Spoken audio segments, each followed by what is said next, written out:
আসন্ন বিপিএলে বিভিন্ন দলের জার্সি নিয়ে চলছে নানা জল্পনা কল্পনা। অপেক্ষার অবসান ঘটিয়ে এবার নতুন জার্সি নিয়ে হাজির হলো বন্দরনগরের team Chittagong Kings. July August বিপ্লব নিয়ে সাজানো এই জার্সি প্রথম দর্শনেই মন জয় করে নিয়েছে সকলের। ছাত্র আন্দোলনের সময় চট্টগ্রামের নিউ মার্কেট মোড়ের এই ছবিটি নিশ্চয়ই সবার মনে আছে।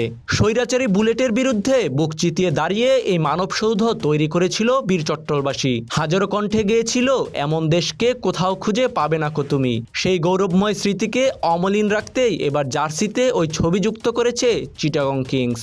রক্তিম জার্সিতে বিজয়ের ছাপ। জার্সির এই অভিনবত্ব বিপিএল শুরুর আগেই আলোড়ন ফেলেছে ক্রিকেট পাড়ায়। এবারের বিপিএলে বেশ চমক নিয়ে হাজির হচ্ছে চিটাগং কিংস। খেলতে পারবে না জেনেও সাকিব আল হাসানকে দলে টেনে প্রথমেই দেশের লাখো সাকিব ভক্তের মনে জায়গা করে নিয়েছে এই দলটি। এরপর কানাডিয়ান মডেল এশাকে উড়িয়ে এনে রীতিমতো তাক লাগিয়ে দিয়েছে দলটি। আর দলের কোচ হিসেবে ক্যারিয়ার জুড়ে গতির ঝড় তোলা শন টেট তো থাকছেনই।